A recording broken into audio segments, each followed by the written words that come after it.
विश्वानि देव सवितर्दुरितानि परासुव यद्भद्रं तन्न आसुव।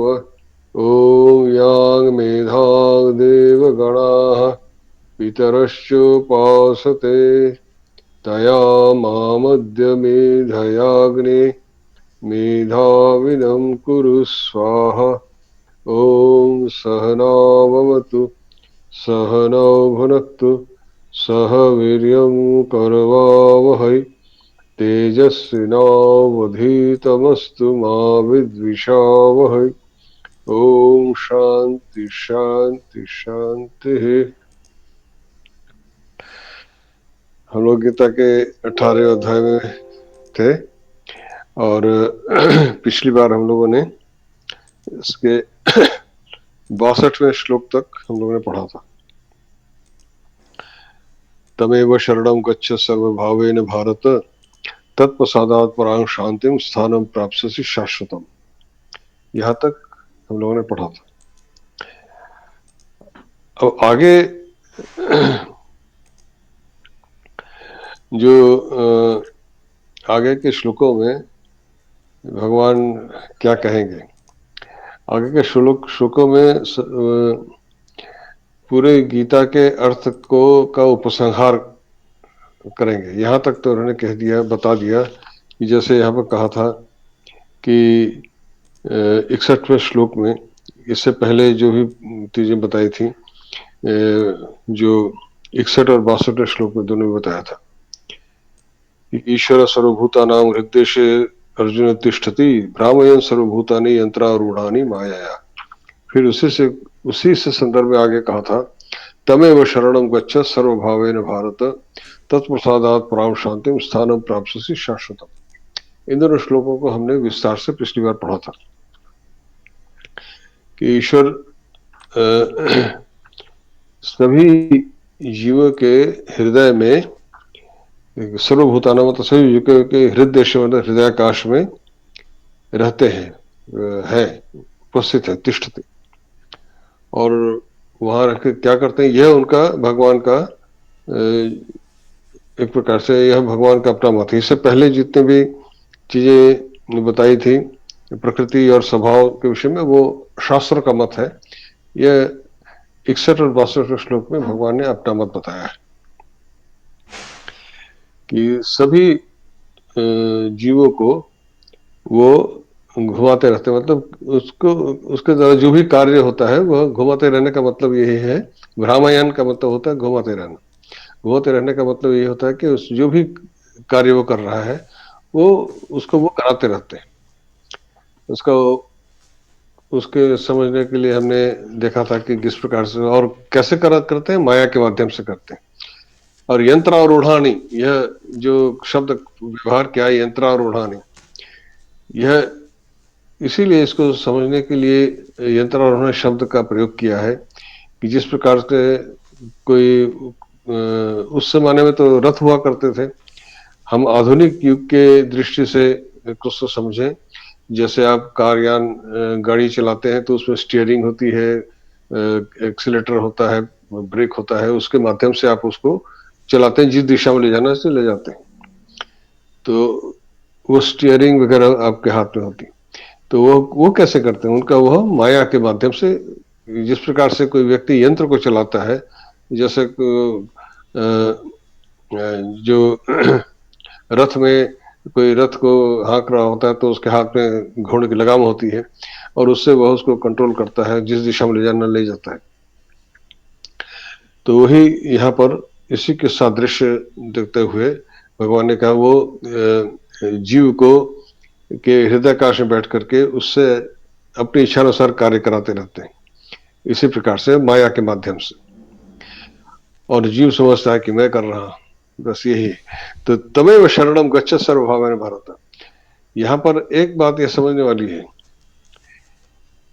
कि उस यान के अंदर वह यान चालक ही है और दूसरा कोई है ही नहीं, दूसरा कोई उसमें नहीं है। वो जो दूसरा कोई है अर्थात अहम बुद्धि, मैं हूं, ऐसा केवल एक भ्रम है। उसको तो वही कह रहे हैं तमेव शरणम गच्छ सर्वभावेन भारत।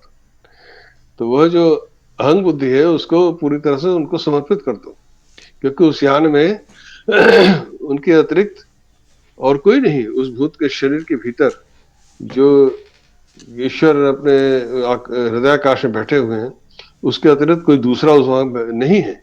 कार में तो ड्राइवर होता है, उसके पीछे पैसेंजर होते हैं। पैसेंजर ड्राइवर को बताता है कि भाई तुम गाड़ी वहां ले जाओ, वो ले जाता है। पर इस शरीर में वो ड्राइवर अकेला ही है, उसमें कोई दूसरा पैसेंजर नहीं है। और हम हमारा भ्रम यही है कि हम इसमें पैसेंजर हैं। हम उसको जहाँ हमारी इच्छा से गाड़ी चल रही है, हम उसको जहाँ ले जाना चाह रहे हैं ले जा रहे हैं। तो यही कह रहे हैं, सर्व तमेव शरणम गच्छ सर्वभावानि भारत। उस यान के भीतर कोई दूसरा पैसेंजर नहीं है, केवल वह चालक ही है और कोई दूसरा नहीं। और यह भ्रम है कि हम उसके भीतर एक बैठे हैं जो हमारी आज्ञा से चल रहा है। तो वही कहा है कि उनके उससे के शरण में चले जाओ, अर्थात समझ लो कि केवल वही है और कुछ नहीं। शरण में जाने का यही अभिप्राय है। अब इसी के बाद में जो श्लोक है उसमें भगवान कहते हैं, इन दोनों को अगर समझ में आ गया तब यही कहते हैं, इति ते ज्ञानमाख्यातं गुह्यात् गुह्यतर मया विमृश्येत अशेषेण यथेच्छसि तथा कुरु। अर्थात इति ते ज्ञानमाख्यातं गुह्यात् गुह्यतर मया। अब ये जो मैंने बात अब तुमसे कही है, यह ज्ञान मतलब यह जो इसको अब इसी से कह रहे हैं कि ये जो गीता में जो भी कहा गया उसके सबको यहाँ पे उपसंहार कर दे रहे हैं कि इस प्रकार से कि यहाँ पर जो इति ते शब्द मतलब ते का मतलब है तुभ्यम, यहाँ पर यह चतुर्थी विभक्ति है। तो इस प्रकार से ये जो इस प्रकार से जो मेरे द्वारा अर्थात मया का मतलब जो मैं सर्वज्ञ परम कारुणिक हूँ, मेरे द्वारा तुमको यह जो ज्ञान, यह जो बात बताई गई है, आख्यातम। आख्यातम एक चक्षण धातु है, उसको ख्या आदेश हो जाता है और ख्या आदेश होकर के आख्यानम और आख्यात विख्यात ये सब उस उपसर्ग लग करके ये सब रूप बनते हैं। आ उपसर्ग है। चक्ष धातु को, चक्ष धातु है उभयपदी होता, आत्मनेपदी धातु है, चक्षते असर रूप बनता है उसका, अर्थात बोलना। और उसी को जब ख्या आदेश होता है कुछ विशेष प्रत्ययों के होने के कारण, तो तब वो ऐसे ख्यातम ख्यातम ख्यातम ये सब शब्द बनते हैं। तो आ उपसर्ग है, आख्यातम मतलब यह त प्रत्यय करके ख्या के त जो मतलब जो बताया गया, मेरे द्वारा उपदेश किया गया। आख्यातम का मतलब क्या है, यह जो ज्ञान इस प्रकार से जो इति का मतलब जो अभी जो पहले जो कुछ कहा है, इस प्रकार से जो यह ज्ञान मेरे द्वारा उपदेश किया गया है, गुह्यात गुह्यतरम। गुह्यात गुह्यतरम, यह गुह्य शब्द कहाँ से आया? गुहु धातु है, गुहु संवर्ण ये धातु है, गुहति उभयपदी धातु है, गुहति गुहते ऐसा रूप बनता है। इसका अर्थ होता है कि ढकना, छिपाना, गुप्त रखना, ये अर्थ होता है। तो उसी से गुह्य शब्द बनता है, अर्थात जो छिपाने योग्य, जो छिपाया जाना चाहिए। तो यहाँ पे गुह्यात में पंचमी विभक्ति है, अर्थात उससे भी ये जो तुलना की गई है। गुह्यात गुह्यतरम, तरम प्रत्यय है उसमें, गुह्यतरम है उससे। तो गुह्य किसे कहा कि जैसे और भी जो गोपनीय तो विद्याएं होती हैं, जैसे तंत्र मंत्र वाले होते हैं ना, जिसमें बहुत सारे तरह तरह के विद्याएं होती हैं, तांत्रिक लोग करते हैं और हठयोगी करते हैं, और जो रहस्य मंत्र जिसे कहते हैं, ये सब गोपनीय विद्याएं हैं। तो उनको गुह्य कहा गया है, जो गोपनीय विद्याओं को गुह्य कहा गया। यह उनसे भी अधिक गोपनीय है जो मैंने तुमसे कहा, गुह्यतरम। तो वो गुह्य का यह मतलब गोपनीय है, यह सबको पता नहीं है, ये बात सबको महान महान जो मैंने तुमसे बताया, ये इस प्रकार से जो रहस्य मंत्र आदि गोपनीय विद्याएं हैं, ये उन सब से भी सबसे अधिक गोपनीय है, गुह्यतम। अब अगला में कहते हैं विमृश्य एतद अशेषेण। विमृश्य यहाँ पे मृष धातु है, मृष एक धातु है, उसमें वी उपसर्ग है और ल्यप प्रत्यय करने से विमृश्य शब्द बनता है। तो मृष जो धातु है उसका अर्थ तो है स्पर्श करना, किंतु जब उसमें वी उपसर्ग लगा देते हैं तब उसका अर्थ बदल जाता है। उसका अर्थ हो जाता है चिंतन करना, मनन करना, ये सब है। तो पर्यालोचना करना, किसी चीज पर आलोचना करके सोच विचार करना, ये सब अर्थ हो जाता है। तो विमृश्य तो यही कह रहे हैं कि अच्छी तरह मनन करके विचार करके, अशेषेण। तो आप जानते हैं ल्यप प्रत्यय जो है वह त्वा के स्थान में होता है, वो उपसर्ग सहित जब होता है तो त्वा के स्थान ल्यप हो जाता है। और दो क्रियाओं में जो पहले वाली क्रिया होती है उसमें त्वा अथवा ल्यप होता है। तो विमृश्य अर्थात पहले विचार कर लो, सोच विचार कर लो, मनन कर लो और उसको ठीक से समझ लो। उसके बाद यथा इच्छसी तथा करो, फिर तुम्हें जो समझ में आए वैसा करो। यथा इच्छा से का मतलब क्या, मतलब कि तुम फिर से वही जो तुम सोच रहे हो वैसे करने लग जाओ, ऐसा नहीं। ऐसा करने का मतलब यह है कि तुम जब इस पर विमृश सोच विचार करोगे तो तुम्हारा मोह दूर हो जाएगा।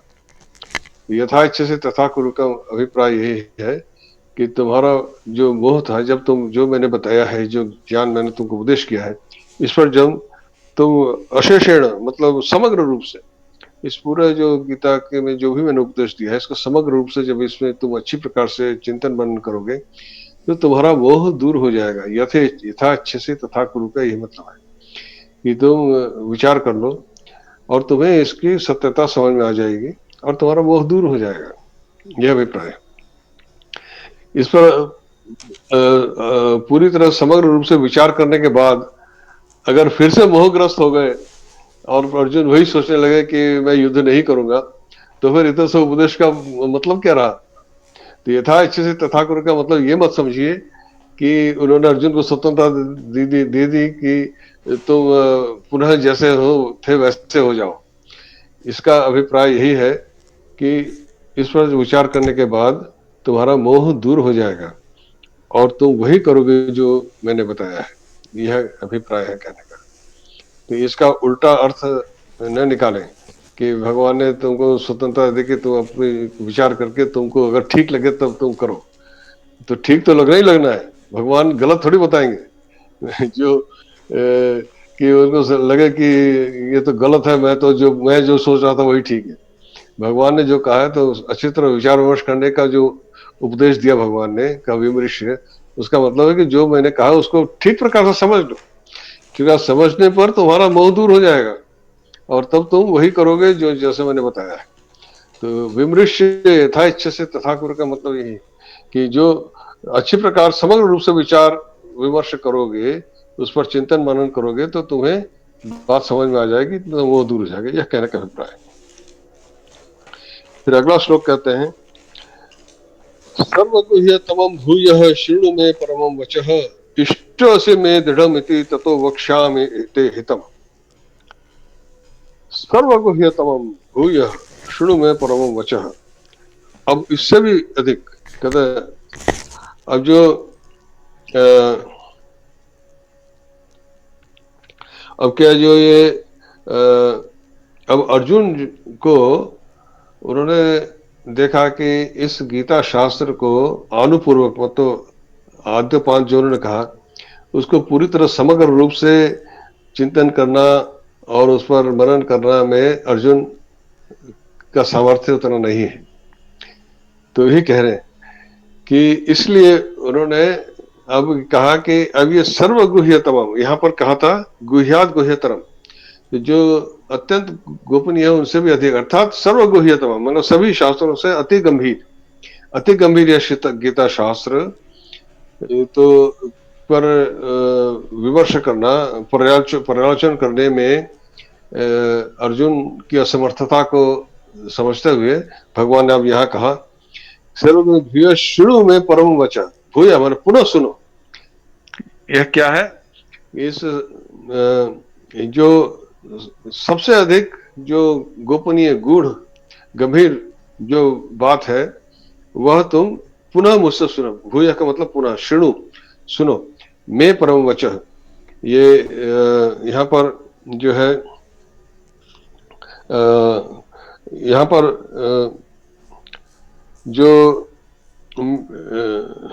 जो मैंने अब तक कहा है, पुनः मतलब जो बातें अब तक कही हैं उसी का एक सार तत्व समझ लो, उसको पुनः मुझसे सुनो। यहाँ मैं बचा मतलब यहाँ पे मैं जो है मम षष्ठी विभक्ति के लिए है। इससे पहले ये मैं जो है ये मम, मैं मम परम वचा, मेरा जो अंतिम जो वाक्य है, तो जो सबसे सर्वगुह्य मतलब सर्वेभ्य अपि गुह्यतमम, जो जितने भी गुह्य शास्त्र है, गोपनीय शास्त्र है, उनसे सबसे अधिक जो गंभीर शास्त्र है। और जो मैं बोल रहा हूं उसको फिर से सुनो। और ये जो हेतु क्या है इसका, क्यों बता रहे हैं ऐसा? भगवान ने पुनः दोबारा अर्जुन को यह क्यों कहा? इष्टोऽसि मे दृढ़मिति ततो वक्ष्यामि ते हितम। इष्टोऽसि मे दृढ़मिति, अब यहाँ पर इसको अच्छे प्रकार से समझ लीजिए। यहाँ क्या कह रहे हैं कि मैं मतलब मेरा मम दृढ़म इष्ट असी, यहाँ दृढ़म और इष्ट दो शब्द आए हैं, इनको मैं अभी बताऊंगा इसमें क्या है। दृढ़म इष्ट असी इति, इसलिए, ततः इसलिए, इति ततः मतलब इसलिए, ते मतलब तुभ्यम तुमको, हितम तुम्हारे मतलब तुम्हारे हित, तुम्हारे लिए हितकर जो है वह कहूंगा, वक्ष्यामि वह कहूंगा, बोलूंगा। वच धातु का यह ऋट लकार का प्रयोग है, वक्ष्यामि, तुम्हारे लिए जो हितकर है वह मैं बताऊंगा। अब इष्ट में जो है ईश धातु से तब प्रत्यय करने के इष्ट, इच्छति मतलब इच्छा करना। तो इष्ट का यहाँ पर अभिप्राय है कि इष्ट का मतलब जिसे चाहा जाए। तो यहाँ पर अभिप्राय यह है कि तुम मेरे प्रिय हो, तो भगवान उसको प्यार करते हैं। तो भगवान जिसको प्यार करते हैं उसका तो कहना ही क्या है। तो तुम मेरे प्रिय हो, तुम मेरे प्रिय हो, और उसके साथ में दृढ़ शब्द लगाया। दृढ़ शब्द दृढ़ एक धातु है, उसे तप प्रत्यय करने पर दृढ़ शब्द बनता है, जिसका अर्थ होता है मजबूत और कठोर, न झुकने वाला, ये सब दृढ़, जैसे कहीं झुकता नहीं है, कठोर, ये दृढ़ होता है दृढ़। पर दृढ़ शब्द के कई और भी अर्थ होते हैं, और यह अत्यधिक अर्थ में भी प्रयुक्त होता है, तब वह अव्यय की तरह प्रयुक्त होता है। यहाँ पर यह अत्यधिक अर्थ में प्रयुक्त हुआ है,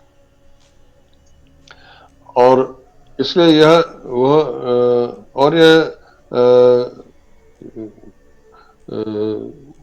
अव्यय की तरह प्रयुक्त होता है, और कुछ स्थानों पर नित्य नपुंसक लिंग में भी प्रयुक्त होता है। तो इसको आप इष्ट शब्द का विशेषण मत समझना। यह जो दृढ़म शब्द है यह सिद्ध तो उसी प्रकार से होता है, परंतु जब यह अत्यधिक अर्थ में प्रयुक्त होता है, जो तब यह अव्यय की तरफ प्रयुक्त होता है। तो दृढ़ मतलब यहाँ पर अत्यधिक शब्द है। इससे पहले भी एक जगह आया था, जब सक्सेना ने कुछ प्रश्न किया था ये कौन से श्लोक में कहा था कि मिथ्या शब्द क्या है, तो वो वैसा ही वहां पर भी मिथ्या शब्द भी अव्यय है, यहाँ पर भी दृढ़ शब्द भी उसी प्रकार अव्यय की तरह प्रयुक्त हुआ है। तो यहाँ पर तुम तो दृढ़म इष्ट, मतलब तुम मेरे अत्यधिक प्रिय हो, यह अभिप्राय है। इष्ट का मैंने बताया, ईश धातु इच्छा करने के धातु से इष्ट शब्द बना है। जैसे हम कहते हैं ना इष्ट देव, अर्थात जिसको चाहा जाए, तो वही इष्ट, तुम मेरे अत्यंत प्रिय हो, यह अभिप्राय है। अत्यधिक प्रिय हो, दृढ़म इष्ट, तो तुम मेरे अत्यधिक प्रिय हो, यह कहने का अभिप्राय है। इसलिए इति ततः, इसलिए मैं तुमको तुम्हारे हित के लिए अब यह सर्वगुह्य तमम, सबसे अधिक गुह्य बात मैं तुमको बता रहा हूं। अब यहाँ पर तो इन्होंने कह दिया कि तुम संपूर्ण शास्त्र का जो भी मैंने बताया उसको जो समग्र रूप से उसको विचार विमर्श कर लो, उस पर मनन कर लो, विचार कर लो, और उसके बाद जो तुम्हें जैसा तुम्हें समझ में आए वैसा करो। पर ऐसा करना अर्जुन के सामर्थ्य में नहीं है, यह भी भगवान जानते हैं। इसलिए इस अगले श्लोक में उन्होंने फिर से कहा, पुनः सुनो, फिर से सुन लो। अब मैं तुमको एक श्लोक में तुमको पूरे शास्त्र के सबसे अधिक जो गूढ़ बात है वो तुमको बता दे रहा हूं। यह फिर ये जो अगला श्लोक, अगले 2 श्लोकों में भगवान वही बात कह देंगे अर्जुन को कि अगर पूरे गीता शास्त्र को चिंतन मनन करके प्रलोचन करने संभव न हो तो ये 2 श्लोकों को समझ लो। और यही सबसे अधिक पूरे गीता शास्त्र का मर्म उन्होंने इन 2 श्लोकों में बता दिए, कह दिए। मन्मना भव मद्भक्तो मदयाजी माम नमस्कुरु मामेव शशि सत्यम ते प्रतिजाने प्रियोसी में। यहाँ पे प्रियोसी ये कह दिया। मन्मना भव मद्भक्त मदयाजी माम नमस्कुरु, तो कह रहे हैं क्या, इसलिए इससे आगे कह रहे हैं मनमना मना मत चित्त, मतलब क्या कह रहे हैं, मई मना यश स मनमना, ये बहुब्री समास, मुझ में जिसका मन है वह मनमना हो गया। मतलब मुझ में अपना चित्त लगा दो, पूरी तरह से अपने चित्त को मुझ में लगा दो, अर्थात सदा सर्वदा मेरा स्मरण वरण करते रहो।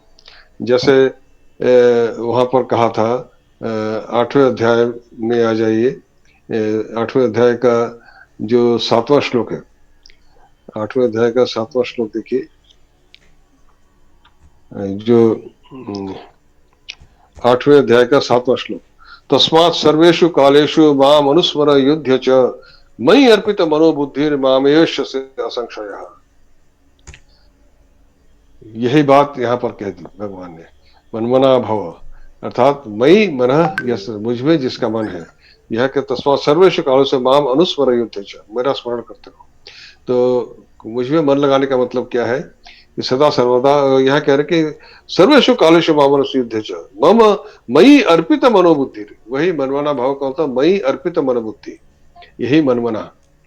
तो मुझ में जो जिसने अपना मन बुद्धि को अर्पित कर दिया है, मनमना, मनमना भव, यह जो 8वें अध्याय के 7वें श्लोक में कहा है उसका भाव इस शब्द के भीतर है। मद भक्त मद याजी, और मद भक्त मतलब क्या है कि भज धातु से भक्त शब्द बनता है, अर्थात मेरी ही सेवा करो। तो वो जो सेवा अर्थ में यही है कि भगवान का पूजन, जो भी कार्य कर रहे हो वो मेरी ही सेवा है ऐसा समझ करके करना। मद भक्त का अभिप्राय यहाँ पे यह है कि जो भी कर्म कर रहे हो वह तो मेरी ही सेवा कर रहे हो ऐसा समझ करके ही हर कार्य को करो, यह मद भक्त का अभिप्राय है।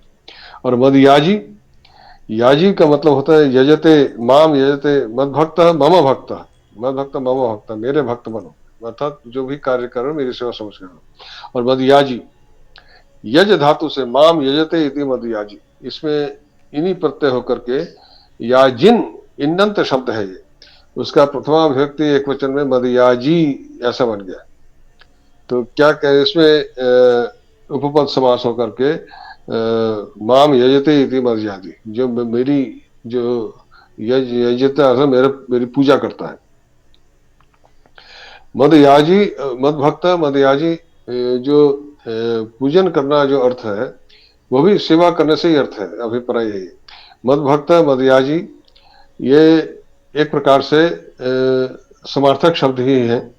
मदभक्त उसके जो कर्म हो रहे हैं वो अपने भगवान की सेवा समझकर करें। और मदयाजी जो पूजन हम करते हैं, पूजा करते हैं, तो उसमें क्या करते हैं हम, भगवान को कुछ न कुछ अर्पण करते हैं। पत्रम पुष्पम फलम तो यह इत्यादि उनका जो कुछ अर्पण करते हैं, जो भी हम देते हैं। तो जो भी आप कार्य कर रहे हो, जो भी आप दे रहे हो किसी को, वह मुझको ही दे रहे हो यह समझ करके करो। मत याजी, याजी में हम क्या करते हैं, आहुति देते हैं ना। आहुति देने का अभिप्राय क्या होता है कि हमने जो भी दिया वह मेरे इष्ट को पहुंच जाए।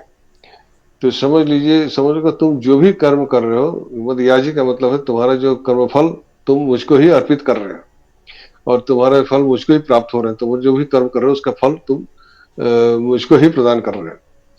तो मद याजी का यहाँ पर यह अभिप्राय है कि यज्ञ में जो आहुति देते हैं तो भगवान को ही वो अर्पित करते हैं, दे रहे हैं।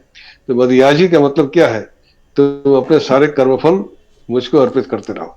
अर्थात तुम्हारे कर्म, ये तो जो बाकी जो मनमना होने पर और ये कर्म, तो कर्मफल तो स्वयं ही अर्पित हो जा रहे, तो वो फल जो भी है किसी फल पर अपना अधिकार मत समझो। मदयाजी का मतलब यही है कि जो भी कर्म करोगे तो फल तो आएंगे, पर वो सब तुम मुझको अर्पित करो, यह मदयाजी का अभिप्राय।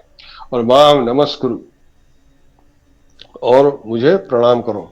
माम नमस्कुरु का मतलब प्रणाम करो, अर्थात मुझ पर अपना मन, नमः अर्थ का यही अभिप्राय है कि भगवान को जो कुछ भी हम देते हैं, माम नमस्कुरु का यहाँ पर क्या अभिप्राय है।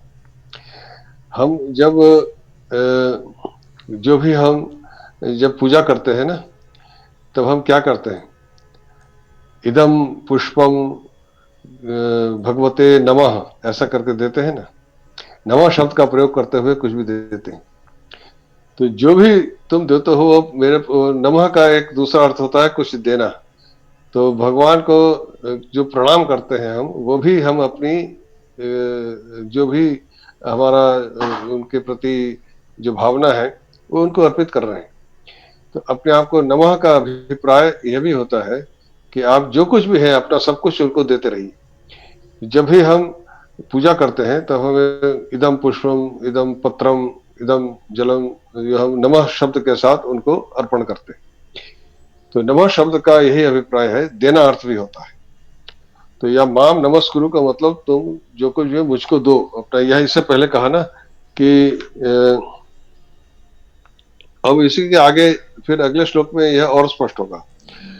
तो जो ऐसा कर लेगा, मतलब पूरी तरह अपना मन बुद्धि मुझ पे लगा लेगा और जो भी कर्म, जो भी कर्म करेगा मेरी सेवा समझ करके करेगा, और अब जो कुछ भी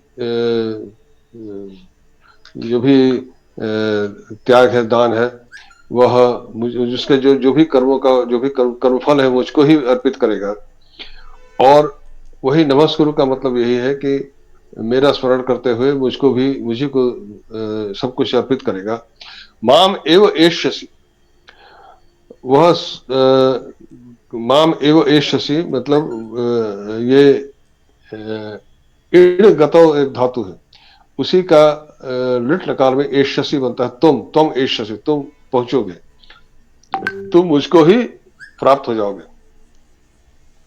पहुंच जाने का मतलब यह है कि प्राप्त हो जाना, तो मुझको ही प्राप्त करोगे। सत्यम ते प्रति जाने, तुभ्यम मतलब यहाँ पे ते का अर्थ है तुभ्यम, तुम्हारे लिए मैं प्रतिज्ञा कर रहा हूं। तो क्या कह रहे हैं कि तुभ्यम अहम प्रतिज्ञाम करोमि, यह प्रति जाने का मतलब यह, ज्या धातु से, ज्या धातु उभयपदी होता है। उसमें जब उत्तम पुरुष में एक वचन में होगा जाने, और परस्मै पदी में होता है जानामि, और आत्मने पद में होगा जाने। आत्मने पद में ज्या धातु से उत्तम पुरुष एक वचन होगा अहम जाने, और उसमें प्रति उपसर्ग है। तो प्रतिज्ञा का मतलब है कि जिसे हम इंग्लिश में कहते हैं प्रॉमिस करना, यह मेरी प्रतिज्ञा है तुम्हारे लिए, यह तुभ्यम अहम प्रतिज्ञाम करो, यह अभिप्राय है। तुम्हारे लिए मैं यह प्रतिज्ञा कर रहा हूं कि अगर तुम ऐसा कर लोगे तो मुझको ही प्राप्त करोगे, क्योंकि प्रिय असी में, तुम मुझे प्यारे हो, मैं तुम्हें प्यार करता हूं। यहाँ प्रिय शब्द आ गया बिल्कुल साफ साफ। पिछले में तो इष्ट कहा था, दृढ़ इष्ट, यहाँ पर प्रिय है, अर्थात तुम मुझे मेरे प्रिय हो। जिस प्रकार से एक माँ एक बच्चे को समझाती है, ठीक उसी प्रकार से भगवान यहाँ पर अर्जुन को प्यार से समझा रहे हैं। तो मेरे बिल्कुल अत्यंत प्यारे हो, और मैं तुमको प्यार करता हूं, इसलिए यह मेरी प्रतिज्ञा है कि तुम मुझे प्राप्त करोगे। और पर यह प्रतिज्ञा, यह सत्यम ते प्रतिज्ञा नहीं, मतलब ये मैं तो कि ये सत्य ही तुम्हारे निकट में प्रतिज्ञा कर रहा हूं। तो भगवान की यह प्रतिज्ञा है कि जो अपने मन को उनमें लगा देगा और जो सारे कर्म उन्हीं की पूजा समझ कर लेगा और सारे कर्मफल उन्हीं को अर्पित करेगा। मदयाजी का मतलब यही कि जैसे हम यज्ञ में आहुति देते हैं, उस प्रकार कर्मफल को उनकी आहुति समझ करके उन्हीं उन्हीं को अर्पित करेगा। और नाम नमस्कुरु, अर्थात सब कुछ जो कुछ मुझको दे रहा है वो मेरे को ही प्रणाम के रूप में अर्पित कर रहा है। नमस्कुरु जैसे मैंने अभी आपको बताया, जब पूजा करते हैं हम लोग तो नमः शब्द के साथ ही जो भी भगवान को अर्पित करते हैं नमः शब्द के साथ अर्पित करते हैं। तो वही अभिप्राय है यहाँ पर, माम नमस्कुरु, जो भी करो मुझे नमस्कार करते हुए करो। जैसे भगवते इदम पुष्पम भगवते नमः, भगवते विष्णवे नमः, ऐसा करते हैं। तो इदम तुलसी पत्रम स चंदन तुलसी पत्रम भगवते विष्णवे नमः, ऐसा करके हम प्रदान करते हैं। तो जो भी हम देते हैं भगवान को नमः शब्द के साथ प्रदान करते हैं। तो वही नमः से यहाँ यही अभिप्राय है कि तुम जो भी करो, हर में मुझे नमस्कार करते हुए जो भी कार्य करो मेरा नमस्कार ही समझो उसको।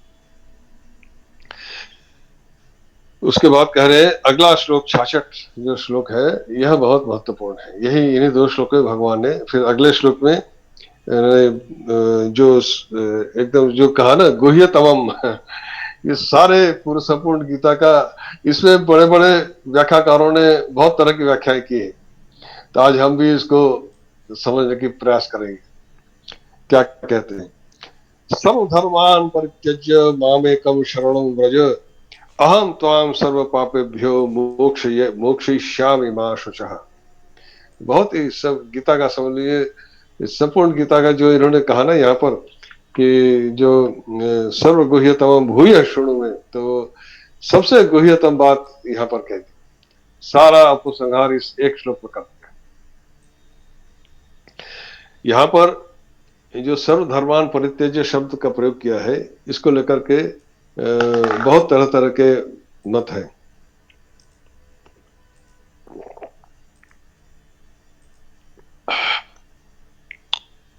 और अलग अलग व्याख्याकारों ने अलग अलग प्रकार से व्याख्याएं की है। हम किसी से खंडन मंडन करने नहीं जा रहे, सबका अपना अपना मत है, पर हमारी जो समझ में आया वह हम आपसे चर्चा करेंगे। यहाँ धर्म शब्द से क्या अभिप्राय है। हमारे एक मित्र वो आर्य समाजी विद्वान व्याकरण के उच्च विद्वान थे। उन्होंने पाणिनि के एक सूत्र का उल्लेख करते हुए सर्वधर्मान शब्द का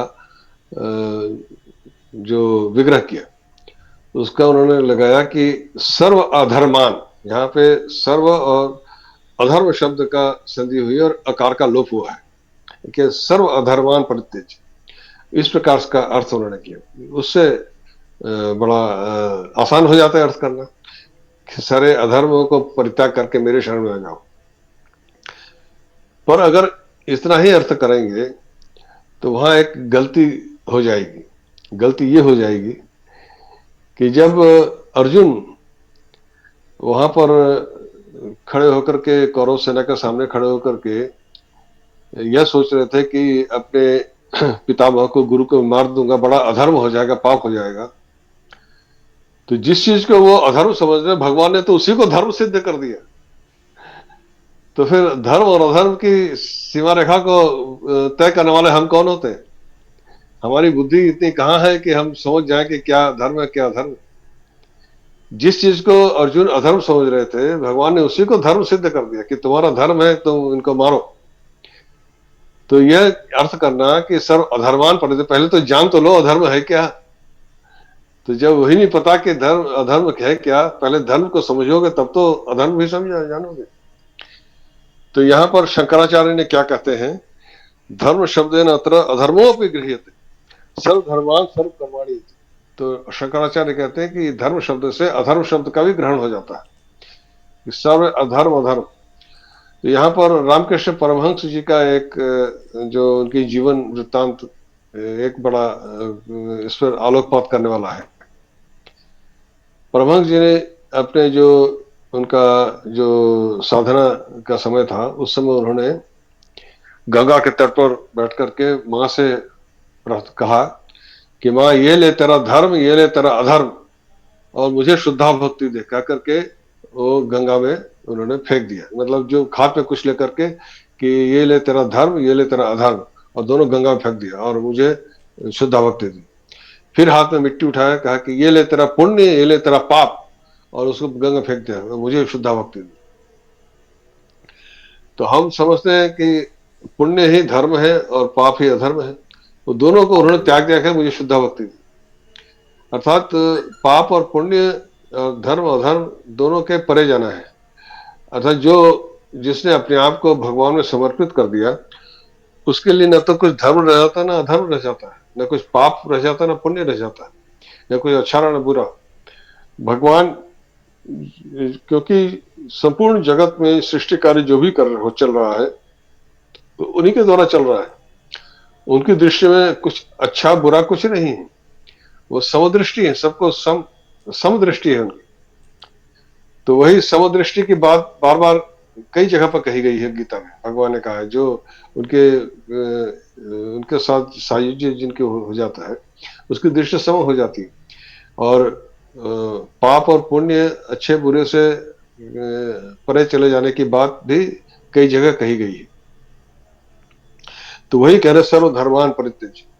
तो इस प्रकार से तुम यह मत समझो कि यह मैं अच्छा कर रहा हूं या बुरा कर रहा हूं, इस चिंतन को छोड़ दो, पूरी तरह मेरे शरण में आ जाने का मतलब क्या है, यही जो पिछले श्लोक में कहा गया है। ये दोनों श्लोकों को साथ साथ पढ़ने पर ही इसका अर्थ स्पष्ट होता है कि मन मना भाव मद भक्त मद, अर्थात पूर्ण रूप से तुम जब अपने मन को मुझ में लगा दोगे, तो फिर तुम्हारे लिए ना तो कुछ धर्म रह जाएगा ना अधर्म रह जाएगा। तो सब धर्म परित्यज्य। तो दूसरा इसका अर्थ यह भी होता है कि जैसे हम कहते हैं ना वर्णाश्रम धर्म, यहाँ कुछ व्याख्याकारों ने यह भी अर्थ किया है कि ब्राह्मण क्षत्रिय वैश्य शूद्र, ये वर्णों, प्रत्येक वर्ण को उसका कार्य, वो उसका धर्म बताया गया। जैसे भगवान ने अर्जुन को भी बताया, तो क्षत्रिय तुम्हारा धर्म है युद्ध करना, तो वह धर्म है, उसका युद्ध करना उसका धर्म है। और दूसरा आश्रम धर्म, ब्रह्मचर्य गारहस्थ वानप्रस्थ संन्यास आश्रम धर्म कहलाते हैं। तो यह प्रत्येक मनुष्य के लिए शास्त्रों ने उपदेश किया है। तो जब कोई, भगवान यही कह रहे हैं कि जब कोई पूरी तरह से मेरे शरण में आ गया, जब मुझ में उसने मन लगा दिया, तो उसके लिए अपने वर्ण में उसका जो नित्य नैमित उसके जो विधान, जो कार्य उसके विहित है, वो सब का उसको त्याग हो जाता है, परित्याग हो जाता है। तो सर्वधर्म परित्यज्य, तो त्यज धातु से परि उपसर्ग किया तो परित्यज्य ऐसा हो गया। और तो ये सर्वधर्मान परित्यज्य का मतलब यही है, इसमें दो बातों का समावेश है। एक तो यही कि मैं पाप कर रहा हूं कि पुण्य कर रहा हूं, इस बोध से मुक्त हो जाओ कि तुम्हारे लिए तुम्हारा कोई कार्य सही गलत की चिंता तुम छोड़ो, तुम मेरे शरण में हो। ये जो पिछले श्लोक के से जोड़ करके इसको देखना होगा। और दूसरा जो तुमको उपदेश किया है अभी तक कि तुम्हारे वर्ण के अनुसार ये तुम्हारा धर्म है, ऐसा किया है, तो उससे भी तुम अपने आप को मुक्त समझ लो कि मेरा यह धर्म है, क्योंकि उसमें अहंग बुद्धि आ जाती है ना, यह मेरा धर्म है, मैं क्षत्रिय हूं, मेरा यह धर्म है। इसका मतलब यही है कि अहंग बुद्धि का सर्वथा लोप, मेरा यह धर्म है, अहंग बुद्धि है वहां कार्य कर रही है। तो सर्वधान परित्यज्य का अभिप्राय यही है कि अपने अहंग बुद्धि का सर्वथा लोप, कि मेरा यह धर्म है, ऐसा विचार को त्याग देना। तो जब मेरा जो अहंग बुद्धि मेरा है ऐसा बुद्धि त्याग हो गई, तो फिर न कुछ धर्म रहा अधर्म रहा। यह मेरे लिए, मैं यह कर रहा हूं, मैं पाप हो जाएगा, तो उसमें अहंग बुद्धि तो काम कर रही है। मैं पुण्य कर रहा हूं, मैं पाप कर रहा हूं, मैं बुद्धि है तभी पाप और पुण्य का बोध है, और मैं बुद्धि होने से धर्म और अधर्म का भी बोध है। अहंग बुद्धि होने से धर्म और अधर्म का भी बोध है, अहंग बुद्धि रहने से ही पाप और पुण्य का भी बोध है। इसीलिए श्री रामकृष्ण वहां कहते हैं, ये ले तेरा धर्म माँ, ये ले तेरा धर्म, ये ले तेरा धर्म, मुझे श्रद्धा भक्ति दे। यही भगवान कह रहे हैं, माँ में कम शरण भजा, और तुम्हें शरण में आ जाओ। तो ये शुद्धा भक्ति का मतलब यही है कि जो इससे पहले कहा ना कि जो यहाँ पर कहा था जो 62वें श्लोक में, तब प्रसादात् पराम शांतिम स्थानम प्राप्स्यसि शाश्वतम तमेव शरणम गच्छ सर्वभावेन भारत। तो यही यहाँ पर और स्पष्ट रूप से कह दिया कि अहम त्वाम सर्व पापेभ्यो मोक्षयिष्यामि मा शुचः। अब सर्व पापेभ्यो यहाँ पर पाप शब्द क्यों कहा, फिर के शरणम ब्रज, मेरी शरण में आ जाओ, अर्थात वही कह रहे हैं कि तुम मेरी शरण में आ जाओ, अर्थात तुम अब अपने अहंग बुद्धि पूरी तरह त्याग करके मेरी शरण में आ जाओ, अर्थात मैं ही तुम्हारे लिए सब कुछ हूं। शरण आने का मतलब क्या है, यहाँ पर यही, इसी को अच्छी तरह हम लोगों को समझना पड़ेगा कि ये सर्वधर्म परित्यज्य मामेकम शरणम भज का मतलब यह है कि तुम अपनी अहंग बुद्धि का पूरी तरह परित्याग करके मुझे ही अपना स्वामी समझ लो। और तो जब ऐसा करोगे तो तुम्हारे लिए कुछ धर्म रह जाएगा ना अधर्म रह जाएगा, क्योंकि मैं ही तुम्हारा स्वामी, जो भी है मैं ही कर रहा हूं। अहम त्वाम सर्व पापे पर मोक्ष, तब तुम्हारा कोई पाप, तुम्हारे लिए तुम जो भी कर्म करोगे उसमें कोई पाप नहीं रह जाएगा, उसमें कुछ भी पाप जैसी कोई वस्तु रहेगी नहीं। सर्व पापे भ्यो का मतलब क्या है कि मोक्षयिष्यामि, अगर कुछ इस संसार की दृष्टि में तुम्हारा कोई कार्य गलत दिखता है, लगता है कि यह तो पाप है, जैसे अभी अर्जुन समझ रहे थे कि अपने गुरु को मार दिया, अपने पितामह को मार दिया, यह पाप हो गया। हम तो सांसारिक दृष्टि से वह पाप था जो कि अर्जुन समझ रहे थे। तो अहम ताम सर्व पापेभ्यो मोक्षयिष्यामि, मोक्ष यहाँ पर मोक्ष शब्द को एक धातु के रूप में प्रयोग किया गया है। आपके पास जो धातु रूप नंदिनी या धातु पाठ पुस्तक है उसमें मोक्ष शब्द धातु के रूप में नहीं प्राप्त होगा। तो मोक्षयिष्यामि, मोक्ष शब्द धातु के रूप में कुछ और जो धातु पाठ के जो प्रकरण मिलते हैं, जैसे इनका है, क्षीर स्वामी का है जो धातु माधवीय धातु वृत्ति, और भी दूसरे हैं। क्षीर तरंगिणी एक धातुओं का संग्रह है जो एक कश्मीरी विद्वान के द्वारा किया गया, उसमें मोक्ष एक धातु के रूप में चुरादिगण में पढ़ा गया है। तो मोक्षयिष्यामि, तो इस प्रकार से कुछ ऐसे धातुओं के संग्रह है जो पाणिनीय धातु पाठ में नहीं मिलते, परंतु दूसरे धातु संग्रहों में मिलते हैं। तो वो पाणिनि पूर्व, हालांकि पाणिनि पूर्व नहीं है, पर कुछ है संग्रह जो उनसे पहले से चले आ रहे हैं, तो कुछ विद्वानों ने उनको भी स्वीकार किया है, उनको भी लिया है। जिनको पढ़ने ने छोड़ दिया है, कुछ विद्वानों ने उनको भी स्वीकार किया। तो मोक्ष शब्द को एक धातु के रूप में चुरादिगण में पढ़ा गया, तो मोक्षयिष्यामि, मैं तुम्हें मुक्त कर दूंगा, यह अभिप्राय है। वैसे तो मुच धातु से जो छोड़ना अर्थ में होता है, मोक्ष शब्द उससे भी सिद्ध होता है, पर उससे मोक्षयिष्यामि शब्द नहीं बनता। मोक्ष धातु होगा तभी मोक्षयिष्यामि शब्द सिद्ध हो सकता है। तो मोक्ष धातु के रूप में चुरादिगण में जो कल्हन के ये क्षीर तरंगिनी धातु संग्रह में पढ़ा गया है। तो इस प्रकार से कुछ दूसरे धातु पाठों में इसको स्वीकार किया गया है। तो मोक्षयिष्यामि, मां शुचः, यह भी आर्ष प्रयोग है, शुच धातु से बनता है। मां शोची ही ऐसे होना चाहिए, मां शुचः, मां शोची मतलब तुम शोक मत करो, ऐसा अर्थ होता है। तो अगर लौकिक संस्कृत के दृष्टि से देखेंगे तो जो लुंग लकार में जो मध्यम पुरुष एक वचन का रूप है वो यह होना चाहिए, मां शोची ही ऐसा। तो वह यहाँ पर उसको मां शुचः ऐसा किया गया, तो यह आर्ष प्रयोग है। तो यह लौकिक जो संस्कृत है उसमें अशुचः शब्द सिद्ध नहीं होता, अशोची ही शब्द सिद्ध होता है। तो मां के योग में अकार का लोप हो जाता है, जैसे मां गमः क्लव्य मास गमः पार्थ, तो ये पहले भी आया है। तो वहां पे अगमः शब्द है तो अकार का लोप हो गया, तो मां गमः वह लोट लकार के रूप में प्रयुक्त होता। तो है तो शब्द वह लुंग लकार का भूतकालिक, पर तो मां के योग में जब उस अकार का लोप हो गया तो वो भूतकाल नहीं रहा। अ का आगम वो भूतकाल के लिए, तो अका लोप हो गया, हट गया, तो अब वह लोट की तरफ प्रयुक्त होता है, अर्थात तुम शोक मत करो, यह अभिप्राय है। ये तो शोक मत करो मतलब दुखी मत हो। ये शोक मतलब जो अर्जुन सोच रहे थे कि इनको मार दूंगा पाप हो जाएगा, उससे दुखी हो रहे थे, तो वही यहाँ पर कहा कि मां शुचः।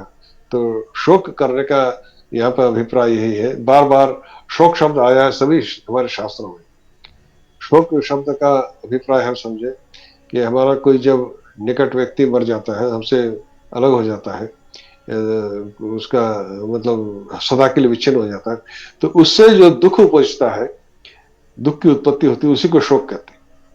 तो तुम शोक मत करो, यहाँ पर सोचा मतलब यही कि वहां पर स्थिति यह थी कि अर्जुन सोच रहे थे कि मैं इनको मार दूंगा तो बहुत बड़ा पाप हो जाएगा, इसलिए उनके मन में जो शोक उत्पन्न हो रहा था उसी के लिए यहाँ पे इसे ने कहा कि सर्व पापी पे मां शुचः, उसी की ओर उनका ध्यान ले जाते हुए कह रहे हैं कि तुम सर्वधर्मान् परित्यज्य, जो धर्म हो रहा है कि अधर्म हो रहा है, पाप हो रहा है पुण्य हो रहा है, इसकी चिंता छोड़ करके पूरी तरह से अपनी अहंग बुद्धि को त्याग करके मेरे शरण में आ जाओ, और मैं तुम जो इस चीज को पाप कह रहे हो उस सबसे मैं तुमको मुक्त कर दूंगा, क्योंकि तब तुम्हारा कोई पाप रहेगा ही नहीं, क्योंकि तुम मेरे शरण में आ चुके हैं। अब तुम्हारे पाप पुण्य का दायित्व तो मेरा है, अब तुम्हें मैं मुक्त कर दूंगा, तो इसलिए तुमको शोक करने की कोई आवश्यकता नहीं। तो ये 2 श्लोकों में भगवान ने जो गीता का इन्होंने यहाँ कहा ना, ये जो सर्वगुह्य तमं भूय शृणु मे परमं वचः इष्टोऽसि मे दृढ़मिति ततो वक्ष्यामि ते हितम्, तुम्हारे ये जो 64 श्लोक में बात कही है उसी को इन्होंने 65 और 66 श्लोक में बता दिया। और उसके बाद क्या कहते हैं 67वें श्लोक में, अभी 1-2 श्लोक और पढ़ लेते हैं फिर आज की चर्चा समाप्त करेंगे।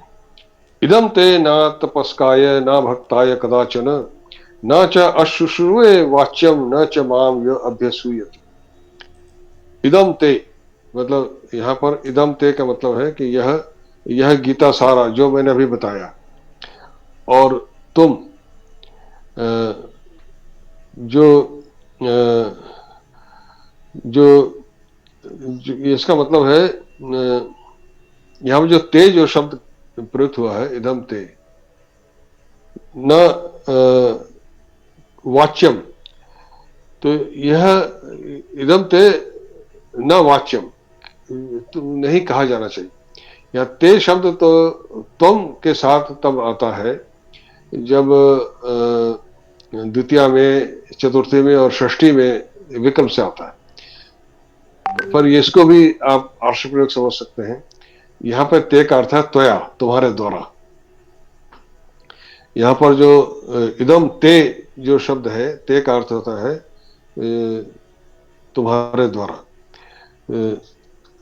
जो न अतपस्काय न अभक्ताय न च अशुश्रूषवे वाच्यम न च माम यह अभ्यसूयति। अब यह जो है तुम्हारे द्वारा अतपस्काय, अतपस्काय मतलब क्या है? अतपस्काय, तपस का मतलब होता है तप, जो धर्मानुष्ठानहीन, धर्मानुष्ठान जो धर्माचरण से जो हीन है। तप का मतलब क्या है? जो हमने पहले पढ़ा है कि शारीरिक मानसिक वाचिक जो कार्य होते हैं वो तप है, उसमें जो ईश्वर किया था वो तप है। तो जो इस प्रकार से तप नहीं करता, अर्थात जो धर्म के अनुष्ठानों से हीन है, वो अतपस का मतलब कहा। तो इसमें कुछ प्रत्यय आते हैं। तपस्का शब्द कैसे सिद्ध होता है, यहाँ पर उतना विस्तार में जाने की आवश्यकता नहीं, पर तपस्का का मतलब यही है, जैसे हम कहते हैं ना अन्य मनस्क, मनस्क, अन्य मनस्क जिसका मन कहीं और लगा हुआ है। तो अन्य मनस्क का मतलब क्या होता है? जो जिसका मन कहीं और लगा हुआ है। तो ऐसे कुछ प्रत्यय हैं जिससे ये सब अतपस्काय मतलब यहाँ नई तत्पुरुष है कि जिसमें तप विद्यमान नहीं है, अतपस का।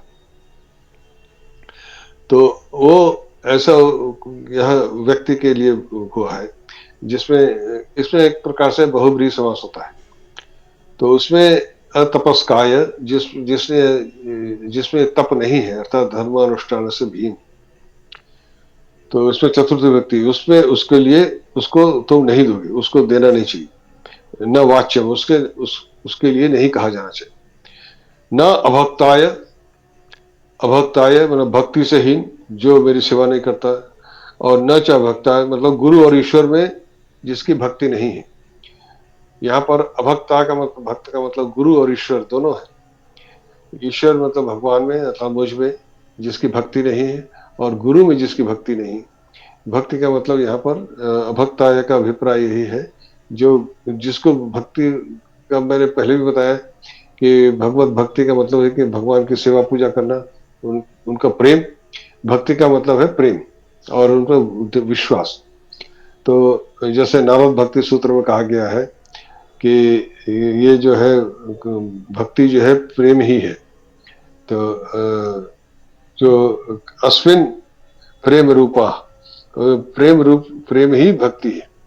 तो भक्ति को जो भगवान नारद ने कहा है वह प्रेम, जो अर्थात मुझमें गुरु में जिसका प्रेम नहीं है, जिसका प्रीति नहीं, अभक्ता है, उसको नहीं बताना चाहिए। न च अशुश्रू है, श्रु धातु से शुश्रु जो जो ये आपने बताया ना, इससे पहले आपने पढ़ा था प्रथम उसमें, ये एक सन प्रत्यय होता है जिसका अर्थ है इच्छा, जो सुनना चाहता है। जैसे आपने आरंभ में पढ़ा था युत्सुह, युत्सव उसी का बहुवचन है, जो युद्ध करना चाहता है, उसी का बहुवचन हो गया युत्सव।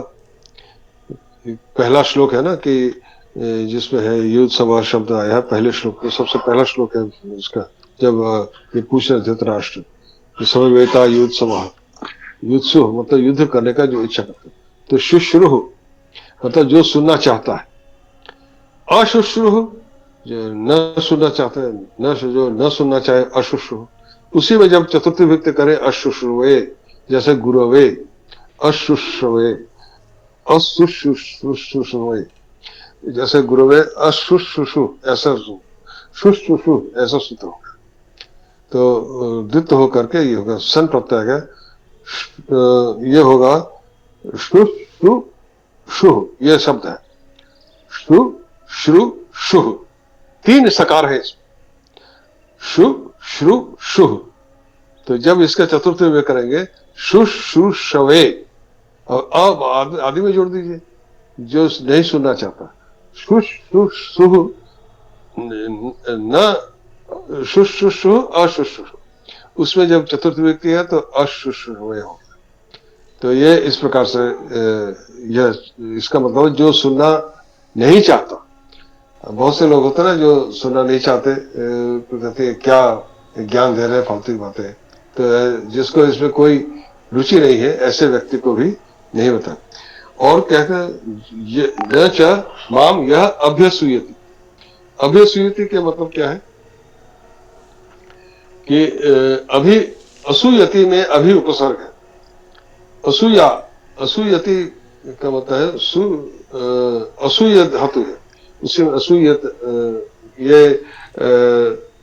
असूय शब्द जो है धातु, एक जो धातु में अपने 10 गण के विषय में आपने सुना है, एक और गण है उसका नाम होता है कंडवादी गण, उसमें यह शब्द पढ़ा गया है। कंडवादी गण में असूय शब्द पढ़ा गया, तो उसमें असूयति ऐसा रूप होता है। तो उसका अर्थ होता है कि दूसरों में दोष दर्शन। तो विद्वेष करने का मतलब जो गुणों में भी जिसको दोष दिखाई देता है उसे असूया करते हैं। कुछ लोग ऐसे होते हैं जिनको किसी में अच्छाई दिखाई नहीं देती, वो हमेशा बुरा ही दिखते हैं।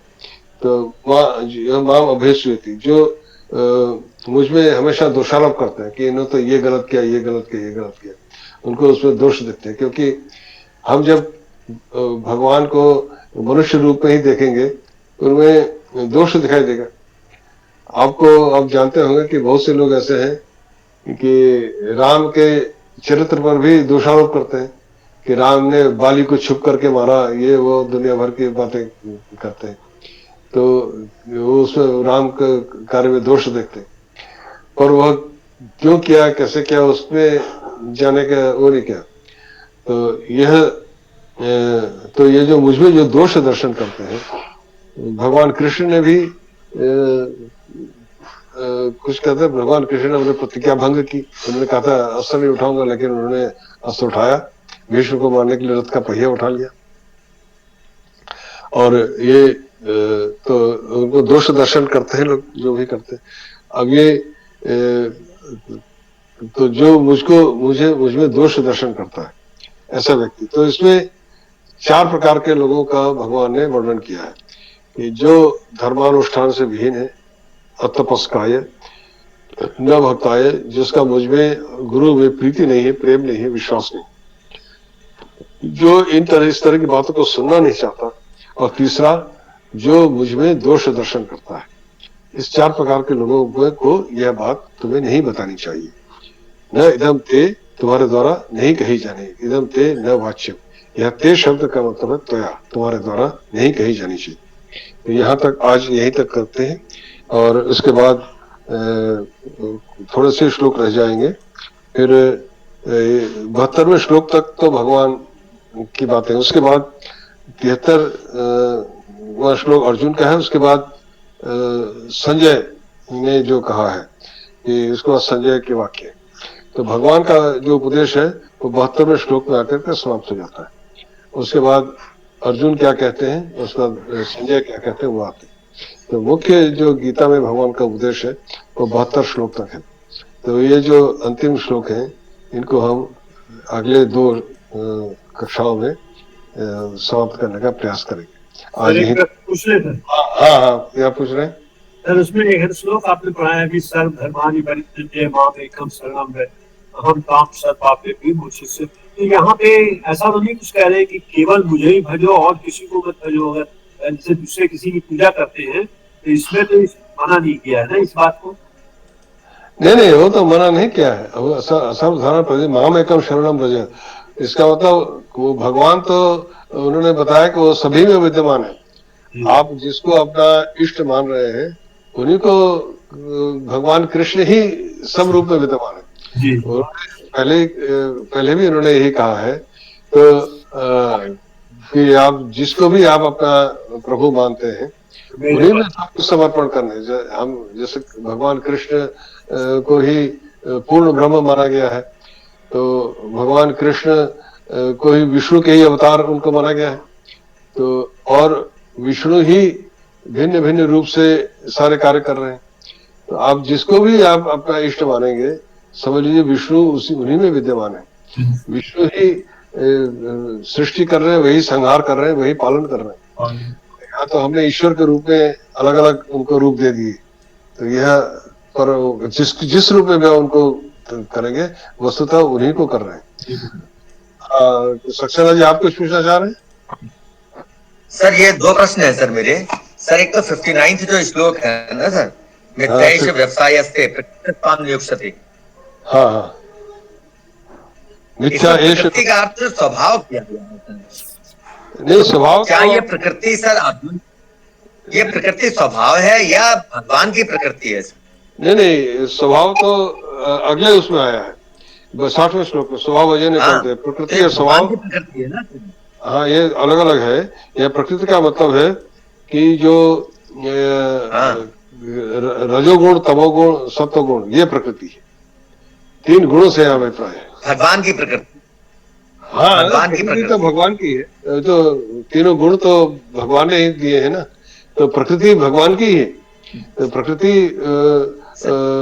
भगवान की है। ये जो हमारे सांख्य जो शास्त्र हैं वो हमें यही बताते हैं, प्रकृति और पुरुष के बारे में बताते हैं कि जो प्रकृति और पुरुष क्या है।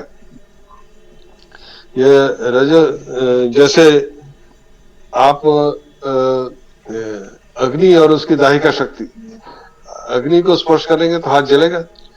अगर दहन जलता नहीं है तो फिर वो अग्नि नहीं है। आपका ये शरीर है और इस शरीर में जो चलने फिरने की ये जो हम कहते हैं ना कि दृष्टि शक्ति, श्रवण शक्ति, क्या है ये और कौन देख रहा है? तो यह प्रकृति, यह शरीर है और जीवात्मा उसके भीतर, पर दोनों आपस में जुड़े हैं। और यह प्राण शक्ति जब उसके साथ निकल जाएगा तो ये शरीर जड़ पदार्थ है, न हिल डुल सकता, न देख सकता, न सुन सकता, कुछ नहीं कर सकता। जब ये प्राण निकल गए शरीर से तो ये शरीर न तो हिल सकता है, न देख सकता है, न सुन सकता, कुछ नहीं कर सकता। कैसे करता है? उस प्राण शक्ति के द्वारा ही होता है। वो शक्ति उसका साथ है।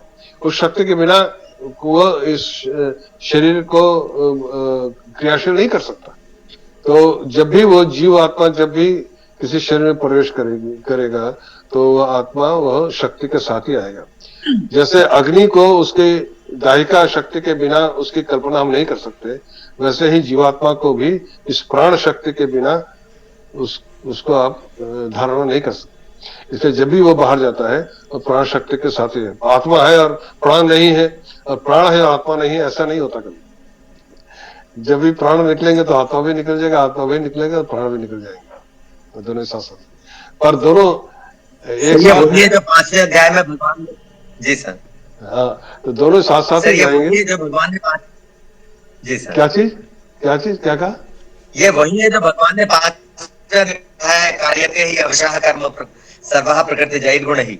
हाँ, तो जो भी वो उस प्रकृति के माध्यम से ही सारे कार्य कराते हैं। इसी प्रकृति में ही वही तो सत्व रजस तम गुण है, जिसका इन्होंने इससे पहले सभी में व्याख्या की है कि सारे का तप भी और यज्ञ भी तीनों गुण सब में है। तो तीनों गुणों में क्या होता है, पर इसमें ये निकल के आता है कि सत्व गुण में जब प्रतिष्ठित होता है जीव, तभी वो ईश्वर को की तरफ आगे बढ़ता है। जब तक रजोगुण और तमोगुण में है तब तक वह संसार में लिप्त है। मोक्ष प्राप्ति के लिए उसे सत्वगुण में आना ही पड़ेगा। यह वो है कि जब तक मनुष्य अपने अहंग बुद्धि में स्थित है, ये अहंग बुद्धि भी उसी ने दे रखी है। जैसे अहंग बुद्धि से आप अपने प्रयास से छुटकारा नहीं पा सकते, चाहे कितना कोशिश कर लो। उसको उसकी कृपा होगी तभी अहंग बुद्धि दूर हो सकती है, क्योंकि अहंग बुद्धि के माध्यम से ही तो सारे कार्य करा रहा है आपसे। अहंग बुद्धि अगर निकल गई तब तो खेल खत्म। तो वो अहंग बुद्धि उसे इसलिए कोई कितना भी प्रयास कर ले, इस अहंग बुद्धि से छुटकारा नहीं पा सकता। तो भगवान इसलिए कह रहे हैं कि सर्वधर्म परित्यज्य का अभिप्राय यही है कि तुम मेरे प्रिय हो सर, तो ये सारे धर्म को परित्याग करके मेरे शरण में आ जाओ। पर यह कार्य उतना आसान नहीं है। जो भगवान ने कह तो दिया, पर यह कार्य आसान नहीं है। उसके लिए फिर वो फिर अब लंबी चर्चा हो जाएगी, अभी कभी और इस पर चर्चा करेंगे। सर तो एक मिनट, एक चीज और पूछिए सर। हाँ, एक चीज और पूछिए। आपने सर एक श्लोक ये भी पढ़ा है ना कि ईश्वर सर्वभूता नाम हृदय से अर्जुन तिष्ठति। हाँ, तो जब वो हमको बिल्कुल रथ की यंत्र की तरह हमको चला वही रहे हैं, तो जो चीज है उसको स्वीकार कर लेना चाहिए, उसमें तो अपना विवेक बुद्धि ये सब क्यों लगाएं? देखिए वही तो कह रहा हूँ ना कि अभी चर्चा हुई, जब तक आप अहंग बुद्धि आपने अहंग बुद्धि है तब तक पाप पुण्य का बोध भी होगा, विवेक भी करना पड़ेगा। इस अहंग बुद्धि से आपको छुटकारा नहीं है कि जब तक मैं कर रहा हूं यह बोध चला जाए, यह जब तक उसकी कृपा नहीं भगवान की, तो वह भी उन्हीं की कृपा से ही हम, अगर जैसे हम ध्यान करते हैं तो मन की एकाग्रता कोशिश करते हैं, उस समय भी अहंग बुद्धि होती है कि मैं ध्यान कर रहा हूं, मैं अपने मन को एकाग्र कर रहा हूं, परंतु है क्या, वह मैं तो है ही नहीं कहीं। तो वो वही आपके मन को एकाग्र करवा रहा है, पर हम समझ रहे हैं मैं अपने मन को एकाग्र कर रहा हूं। तो इसलिए वह जो अहंग बुद्धि है वह इसीलिए दे रखी है कि यह जो पाप पुण्य का बोध है ये संसार की उनकी लीला है, उसी में करना है। तो आप जब तक अहंग बुद्धि है तब तक पाप पुण्य, यही शास्त्र में कहा है कि आपको यह करना है, क्योंकि अहंग बुद्धि के कारण वह तो जाती नहीं, इसीलिए कहा है कि तुम यह काम करो। तो इससे जब ईश्वर को समर्पित करते हुए काम करने के अभ्यास करते रहोगे, अभ्यास और वैराग्य ये दोनों बातें कही, अभ्यास करना पड़ता है। अभ्यास करते करते धीरे धीरे जब मन होगा, यह इसको करना अत्यंत कठिन है, पर भगवान ने उसको असंभव नहीं कहा। जब प्रयास करते रहेंगे तो भगवान की कृपा एक दिन होगी और सफल होगा। और यह मत समझिए कि भगवान कर रहे हैं इसलिए मेरा कोई दायित्व नहीं। जब तक मेरे अंदर अहंग बुद्धि है, जब आपके शरीर में चोट लगती है, दर्द होता है ना, अस्पताल भागते हो डॉक्टर के पास, क्यों भागते हो? चोट लगी बीमारों के डॉक्टर के पास जाओगे कि नहीं जाओगे? तो क्यों जाओगे? अगर यही है तो डॉक्टर मत जाओ, पड़े रहो, मर जाओ। अगर इतना ही विश्वास है भगवान पे तो डॉक्टर के पास मत जाइए, रोग होगा तो होने दीजिए, वही ठीक करेंगे। इतना विश्वास है क्या? नहीं है ना। तो इसलिए जब तक अहंग बुद्धि है तो शास्त्र हमें जो कह रहा है वही आपको करना है। चलिए याद इतना ही। सर एक 66 हाँ, एक मिनट, एक और कोई जो 66 श्लोक है सर, आप क्या पूछ रहे? श्लोक 64 में गुह्यतम भूय शुभे परमं च, इस श्लोक में आपने एक बात बताया, मुझे समझ में नहीं आया। क्या कृष्ण को अर्जुन की समझदारी में विश्वास नहीं था क्या? अर्जुन को विश्वास कहाँ था? उसका मोह दूर करने के लिए तो भगवान ने पूरा यह जो उपदेश दिया है। जब अर्जुन युद्ध क्षेत्र में आए तब तक तो अर्जुन उनको अपना मित्र ही समझ रहे थे, उनको यह कहाँ पता था कि ये भगवान है। उनको तो भगवान है तब पता चला जब उन्होंने उनको विश्व रूप दिखाया, तब उनको विश्वास हुआ कि यह सामान्य मनुष्य नहीं है और यह भगवान स्वयं भगवान है। इसीलिए उन्होंने क्षमा मांगी। ये सब समझ गया है अर्जुन, ये सब समझ गया है। इस बात पर कृष्ण को अर्जुन पर विश्वास था क्या? नहीं, कृष्ण को तो अर्जुन पर विश्वास था ही, क्योंकि अर्जुन, उन्होंने कहा ना कि तुम मेरे प्रिय हो। अब अर्जुन को उन्होंने अपना एक प्रकार से माध्यम बनाया कि इस धर्म संस्थापन के लिए। भगवान ने कहा है ना कि यदा यदा धर्मस्य ग्लानिर्भवति भारत, मैं आता हूँ। तो वो आते हैं। अगर भगवान, जैसे गांधारी ने कृष्ण से कहा था, ये सब जानते थे कि तुम चाहते तो ये युद्ध नहीं होता, अगर वो चाहते तो युद्ध ही नहीं होता। अगर धर्म के संस्थापन करने के लिए उनको युद्ध क्यों करना पड़ा? तो भगवान है, वो तो चाहे तो सबके मन को परिवर्तित कर दे, वो युद्ध हो ही नहीं। और वो इस संसार में जो लोगों में जो अहंग बुद्धि है कि हम कर रहे हैं, पाप पुण्य का जो बोध है, उसमें वो वो प्रकृति के माध्यम से है, तो उसमें वो दखल नहीं देते कि वो प्रकृति में जो उन्होंने कर रखा है प्रकृति व्यवस्था है, तो उसको उसी तरीके से स्थापित करना है। इसमें मनुष्य के सामने पुरुषोत्तम राम अवतार के रूप में आए, ब्रह्म थे, उनको रावण को मारने के लिए युद्ध क्यों करना पड़ा? वो तो सर्वशक्तिमान थे, उनकी इच्छा से रावण मर जाते परंतु उन्होंने युद्ध किया, वानरों की सेना को ले जाकर के युद्ध किया, लक्ष्मण भी को भी शेल लगी, हनुमान जी को संजीवनी बूटी लानी पड़ी, सब कुछ वही हुआ जो एक मनुष्य के साथ होता है। तो यह उन्होंने जो संसार में जो प्रकृति के माध्यम से जो लीला रच रखी है, उसको वो अपनी इच्छा से परिवर्तित नहीं कर, क्योंकि अगर वही कर दिया तो फिर सृष्टि का प्रयोजन क्या रह गया?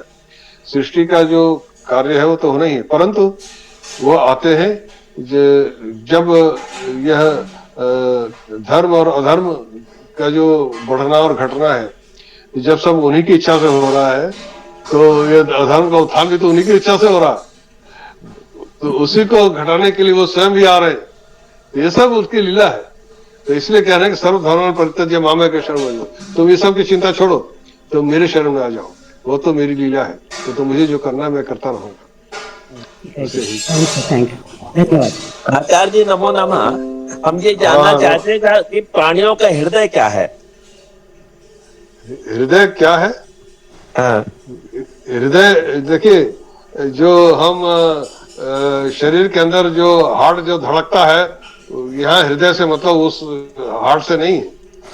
यह पूरा वो जो बिल्कुल सीने के, वो तो आपके सीने के बाईं तरफ होता है जो धड़कता है, जिससे ब्लड सर्कुलेशन होता है। अब ये भी देखिए शरीर संरचना कितनी विचित्र है। यह हृदय धड़कता है, यह शिशु के जन्म से लेकर के मृत्यु के अंतिम दिन तक धड़क रहा है, बिना रुके चल रहा है। आप हम कुछ देर कुछ कार्य करते हैं, अपना माइक म्यूट कर लीजिए, बहुत डिस्टर्बेंस आ रहा है। संजय जी अपना माइक म्यूट कर लीजिए। हाँ, हम कुछ देर कुछ कार्य करते हैं तो थक जाते हैं, पर ये हृदय थकता नहीं, ये तो लगातार काम कर रहा है। वो शक्ति कहाँ से मिल रही है उसको? हमारे जो फेफड़े हैं वो सांस ले रहे हैं, लगातार ले रहे हैं, वो एक क्षण के लिए नहीं रुकते। उसको शक्ति कहाँ से मिल रही है? वो थकते नहीं, और हमें इसका एहसास भी नहीं कि वो कार्य कर रहे हैं। हमारे शरीर के भीतर सारा कार्य चल रहा है, अपने आप चल रहा है, उसमें हमारा कोई कंट्रोल नहीं। फिर भी हम समझते हैं कि ये मेरा शरीर है, मैं हूं, मैं कर रहा हूँ। यही तो माया है भगवान। तो आप जो कह रहे हैं कि जो यह क्या कहते हैं, जो हमारे शरीर में जो कुछ भी होता है, और हम जिस प्रकार से भी जो भी करते हैं, आपने क्या पूछा था? मैं अभी जस्ट मेरे ध्यान से उतर गया। आचार्य, हृदय क्या है? क्या चीज? हृदय। हाँ, हृदय। तो हृदय जो हृदयाकाश की जो बात कही गई है, वह एक आकाश का मतलब है एक स्थान, मतलब स्पेस। तो जो आध्यात्मिक दृष्टि से जो कुछ ये नाड़ियों की बात कही गई हमारे योग शास्त्र में, ईड़ा, पिंगला, सुषुम्ना इत्यादि, जिसमें से आपके जो कुंडलिनी शक्ति जागृत होती है, सुषुम्ना नाड़ी के माध्यम से ऊपर जाती है, सहस्रार जो 7 चक्र होते हैं, भेद होते हैं, ये सब योग शास्त्र में ये सब कहा गया। और वो योगियों को दिखता है, वो आपको शरीर का चीरफाड़ करने से नहीं मिलता। तो हृदयाकाश की जो बात कही गई है वह आध्यात्मिक दृष्टि से है, उसमें कोई यह बायोलॉजिकल हृदय का मतलब नहीं है, क्योंकि वो जो जीवात्मा है वो कहाँ पर है? आप उसको कोई डॉक्टर उसको पकड़ सकता है क्या? कोई नहीं पकड़ सकता, चाहे जितनी चीरफाड़ कर लो। वो उसका स्थान कहाँ पर है? वो निवास कहाँ पर करता है? कुत्र तिष्ठति, वो कहाँ रहता है, कहाँ है? वो जीवात्मा शरीर के भीतर है तो कहीं पर तो होगा ना। तो वो शरीर पूरे संपूर्ण शरीर में इस प्राण शक्ति के रूप में फैले हुए हैं, और उसका एक जो केंद्र बिंदु है वह हृदयाकाश है। जैसे स्वामी विवेकानंद ने कहा है कि यदि आत्मा को एक वृत्त समझे तो हर सर्कल का एक सेंटर होता है, एक हर कोई भी सर्कल होगा उसको सेंटर होगा ना। सर्कल की परिधि होती है, जिसे हम पैरामीटर कहते हैं, परिधि। तो ये ईश्वर आत्मा एक ऐसा परिधि है जिस ऐसा वृत्त है जिसे कोई परिधि नहीं, मतलब उसका कोई, वो अनंत है, परंतु परिधि है तो केंद्र होगा। तो जिसका कोई परिधि नहीं है, अनंत है, तो केंद्र उसका एक नहीं हो सकता। तो प्रत्येक जीव का जो हृदयाकाश है उस परिधि का केंद्र है, अर्थात वो हृदयाकाश रूप में वह एक सर्कल का सेंटर है, समझ, एक सर्कल के सेंटर की तरह वो प्रत्येक जीव के हृदय में स्थित है। और उस सर्कल का जो आउटर जो पेरीमीटर है वो अनंत है, वो कहीं नहीं, वो दिखता नहीं, उसको आप पकड़ नहीं सकते, परंतु सेंटर है वो सेंटर हर जीव का हृदय है, मतलब हृदयाकाश, वही वो सेंटर। सर वो चक्र जो है वही है, चक्र जो है ना, हर चक्र कहते हैं, हृदय चक्र, चक्र से मतलब तो जो चक्र आप चक्र आपने बताए, तो उसमें जो चक्र है जिसको अनाहत चक्र कहते हैं, वो चक्र जिसमें ईश्वर बैठे रहते हैं। तो वह केंद्र जो है वो वहीं पर उसी हृदय आकाश में वह केंद्र बना हुआ है जहां पर वो तिष्ठति, वहां रहते हैं, तो इसी को हृदय आकाश कहा है। चलिए आज इतना ही। छोटा सा ये बता दीजिए, जो 66 श्लोक है सर, इसमें अशुचः तो नहीं है सर, लुंग लकार का मध्यम पुरुष एक वचन में? हाँ वही तो है अशुचः। माँ शुचः मध्यम पुरुष एक वचन में, मध्यम पुरुष एक वचन में शोची अशोची ही होता है। हाँ अशोची ही होता है सर, ये तो लोट लकार में हुआ। नहीं लुंग लकार में। अच्छा लुंग लकार में अशोची ही होता है, अच्छा इसलिए आर्ष है ये सर। अच्छा अशोची के स्थान पर अशुचः प्रयोग हुआ है, इसलिए ये आर्ष है। धन्यवाद धन्यवाद। ठीक है। माधुरी शांति पाठ कीजिए। जी आचार्य जी, शांति पाठ। ओम द्योः शान्तिरन्तरिक्षं शान्तिः, पृथिवी शान्तिरापः शान्तिरौषधयः शान्तिः, वनस्पतयः शान्तिर्विश्वदेवाः शान्तिर्ब्रह्म शान्तिः, सर्वं शान्तिः शान्तिरेव शान्तिः, सामा शान्तिरेव। ओम शान्तिः शान्तिः शान्तिः। आचार्य नमो नमः, सर्वेभ्यो नमो नमः। धन्यवाद आचार्य जी, धन्यवाद। गुरुजी नमो नमः। नमो नमः गुरु।